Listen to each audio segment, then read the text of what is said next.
Assalomu alaykum aziz ko'raymanlar. Hozir men sizlarga ko'rsatmoqchi bo'lganim to'xu sho'rpisi.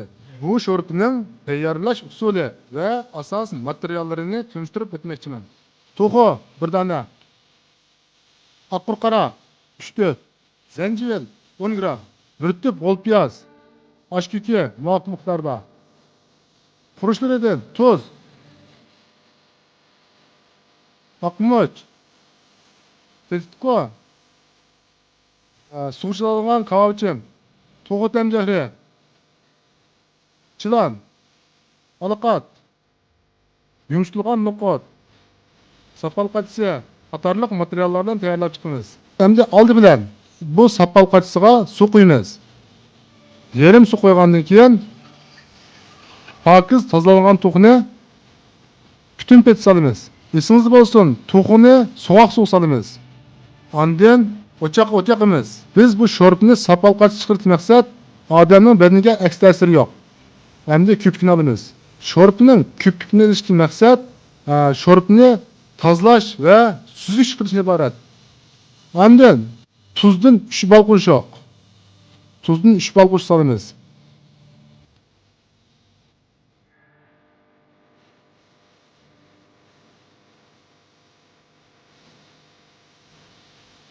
Arqadan zanjirni nepiz yaplash to'g'rab solamiz.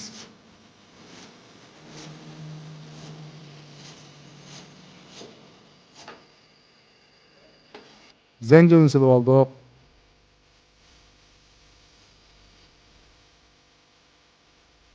Yana oqur qorani to'g'rab silib olamiz. Oqur qora deganimiz Hanzu tilida dangsing deb atildi.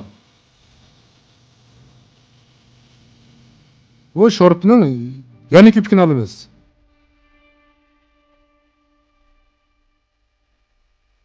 Ko'pikini pokiz olamiz. Qancha pokiz olgan sira sho'rpning suvi shuncha suzuk bo'ladi.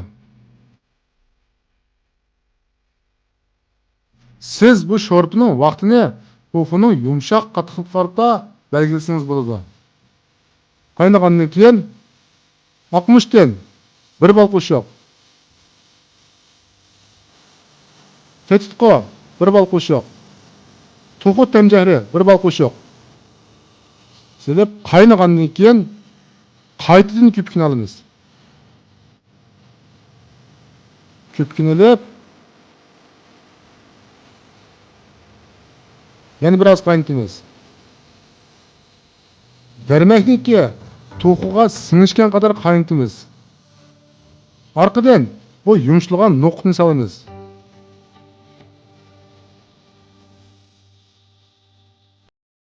No'qni solib oldik. Qaynadi. Yana ko'pikni olamiz.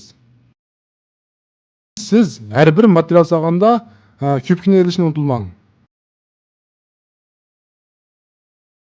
To'g'ini yapib, yana biroz qaynatamiz. To'xu pishdi. Bu sho'rpni tayyor bo'ldi. Ondan keyin chilonni o'ttirdan kesib solamiz. Kesishdan maqsad chilonning vaqti o'tgan o'tmaganini ko'rish. Chilonni soldik. Tovoqni yapib, yana 1 minut qaynatamiz. Vaqt to'shdi. Ochdik. Ondan keyin yana azroq ko'pikni o'tamiz.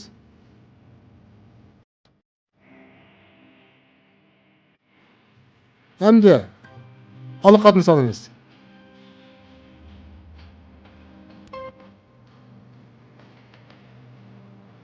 Arqadan biz bol piyozni o'ttirdan yerib, ushoq danch to'g'rab solamiz.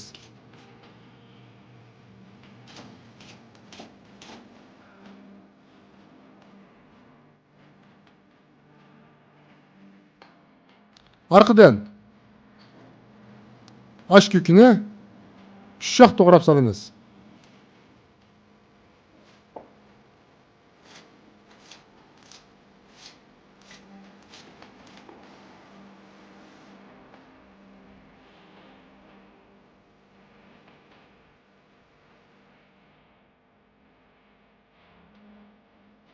Sho'rp tayyor bo'ldi. Bu sho'rpni biz chilan, olqat, zencevil, no'qot, oshkuki qatorliq materiallar bilan mo'tadil qilib tayyorlab chiqdik. Bu sho'rpa issiq, sovuq mijozli odamlarga birdek mos keladi.